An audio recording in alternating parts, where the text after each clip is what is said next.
When we think of heat, different images come to mind. We may think of a fire blazing on a cold winter day, or the hot lava erupting from a volcano. We might associate heat with temperature, like the temperature of water from a faucet, or the number of degrees marked by the rising alcohol in a thermometer. And we might think of heat in terms of energy, such as energy from a hot burner that fries an egg, or the enormous energy of the sun, the ultimate source of almost all the energy on Earth. This program is about heat, temperature, and energy. It is about how these three things are related, but also different.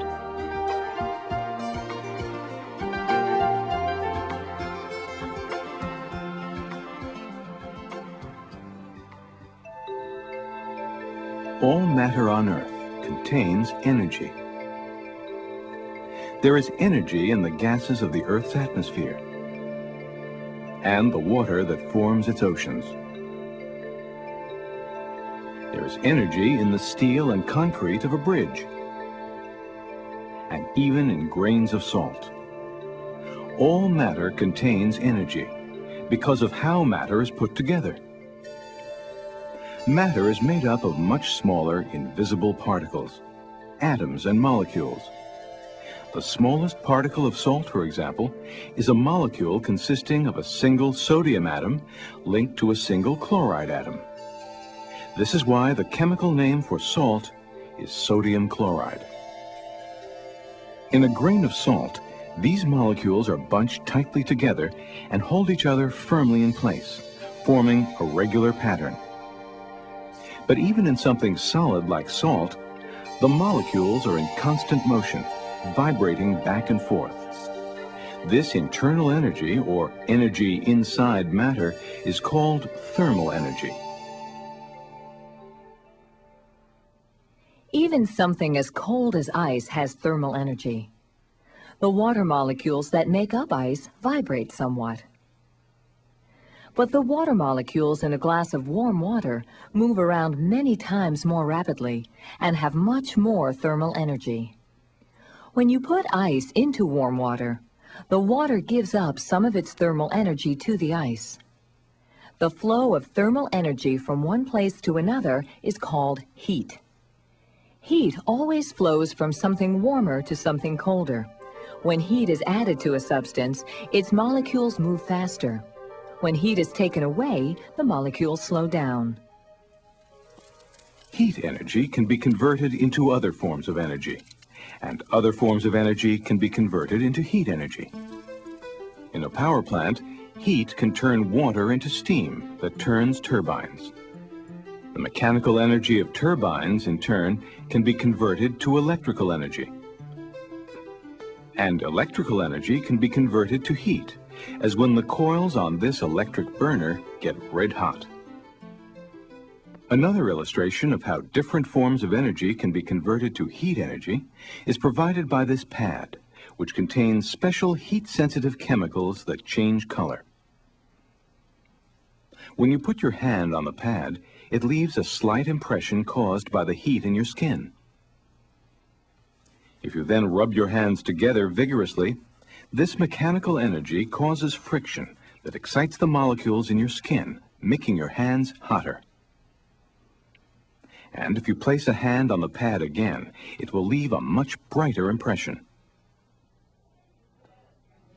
In addition to making their molecules get more excited, adding heat causes most substances to change in other ways. A simple experiment shows how. This metal ball was designed so that it just fits through this ring. But observe what happens when this student heats the ball. Any experiment involving fire should be done under the supervision of a teacher or other adult. After the ball is heated, it no longer fits because the excited molecules in the ball have moved farther apart, causing it to expand. Now look at what happens when she puts the ball into some cold water to cool it off. When most substances lose heat, they contract because their molecules are less excited and move closer together. Builders and engineers have to take into account that steel, concrete, and other building materials expand when heated and contract when they lose heat. Bridges, for example, have expansion joints that give the steel and concrete sections room to expand in the hot summer months. Water is an important exception to how substances expand and contract when heated and cooled. When water freezes and becomes solid ice, it expands rather than contracts because of a special way water molecules and ice bond to each other. As they become hotter or cooler, gases and most liquids other than water expand and contract much more than solids. The base of this thermometer contains liquid alcohol. When this liquid is heated by putting it into hot water, its molecules become more excited and move farther apart. The alcohol expands and rises up a very thin tube that runs the length of the thermometer. When it is cooled, the alcohol contracts as its molecules become less active. As it contracts, the alcohol falls down the tube. A scale along the tube marks the temperature. Some thermometers use the Celsius scale, which is based on the fact that water always boils and freezes at the same temperatures when the pressure in the atmosphere is the same. At sea level pressure, 100 degrees Celsius marks the boiling point of water. And 0 degrees Celsius marks the temperature at which water freezes. Other thermometers use a different scale. With a Fahrenheit thermometer, the freezing point of water is 32 degrees Fahrenheit. And the boiling point is 212 degrees. The numbers of the two scales are different, but the temperatures they mark are the same. No matter what kind of scale it has, a thermometer measures temperature, not heat. Temperature and heat are different in important ways. Temperature is a measure of how fast the molecules in a substance are, on average, moving. Measure the temperature in a tub of warm water. Then fill a cup with water from the tub and measure the temperature of this water. The two temperatures will be the same. This is because the molecules of water in the cup are moving around, on average, as much as the molecules of water in the tub.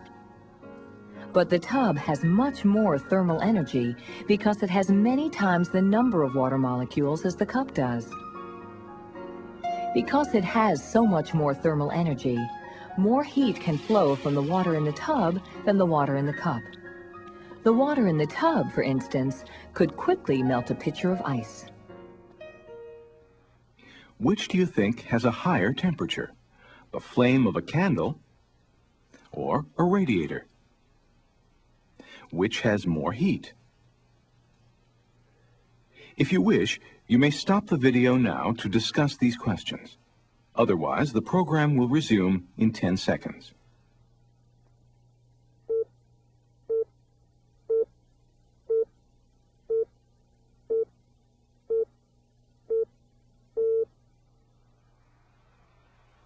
The flame of a candle and a radiator show the differences between heat and temperature. The flame has a much higher temperature. But the radiator has much more thermal energy because it has more molecules than the flame. It can give off a great deal more heat. Enough heat, in fact, to warm a whole room. While temperature is measured in degrees, heat is measured in units called calories. A calorie is the amount of heat it takes to raise the temperature of 1 gram of water 1 degree Celsius. The value of any kind of fuel can be measured by how much heat it gives off when it is burned. A gram of gasoline gives off about 11,500 calories. A gram of soft coal gives off 6,000 calories. And a gram of oak gives off 4,000 calories.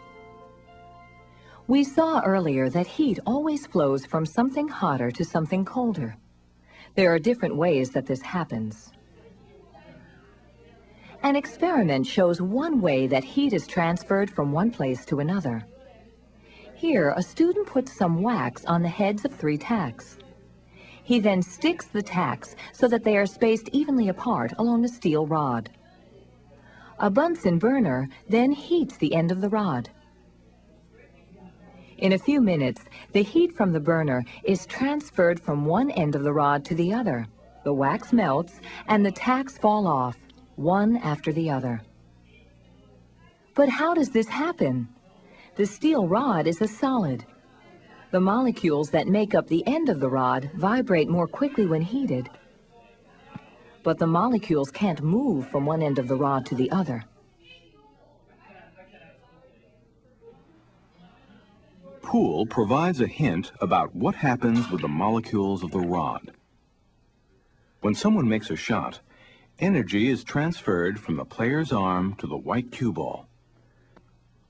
When the cue ball hits a second ball, it transfers its energy to the other ball. Often, the cue ball hits one ball that in turn transfers energy to still another ball. Something similar happens with the molecules that make up the steel rod. As the molecules at one end are heated, they speed up and vibrate more. These molecules transfer energy to the molecules next to them, which become excited and move more rapidly. These molecules, in turn, excite the molecules next to them, and so on. In this way, heat energy is passed on from molecule to molecule, the whole length of the rod. This type of transfer of heat is called conduction. Conduction occurs when heat energy flows from one molecule to another as they collide. Different substances do not conduct heat equally well. These spokes are made of different kinds of metal, including copper, aluminum, steel, and iron. Here, a student has attached a tack to the end of each spoke. He then heats the hub so that each spoke gets an equal amount of heat. The experiment shows that the wax melts and the tack falls off the copper spoke before any of the others. The next tack to fall is from the aluminum spoke, because aluminum is a better conductor than any of the other metals except for copper. In general, metals like copper, aluminum, and steel are all good conductors. Here, heat from the burner is easily conducted by the metal pot to the sauce. However, some other substances like wood are not good conductors. Many pots have wooden handles because wood does not conduct heat well from the pot to one's hand. Poor conductors like wood are known as insulators. Plastic is also an insulator. This plastic cup helps keep tea warm because the heat from the tea doesn't conduct easily through the plastic to the colder air around the cup.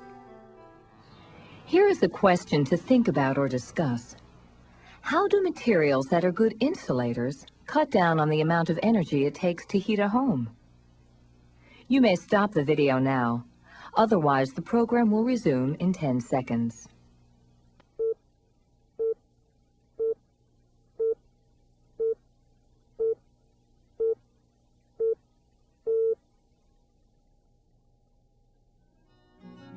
Insulators are used to help conserve heat in houses and save energy. This insulation is made of fiberglass, which conducts heat poorly. In an attic, it helps prevent heat from escaping through the roof. Certain kinds of windows also help conserve heat. This cutaway model shows how some windows have a layer of air between 2 layers of glass. Air and other gases are poor conductors. The molecules that make up a gas are far apart, making it hard to transfer energy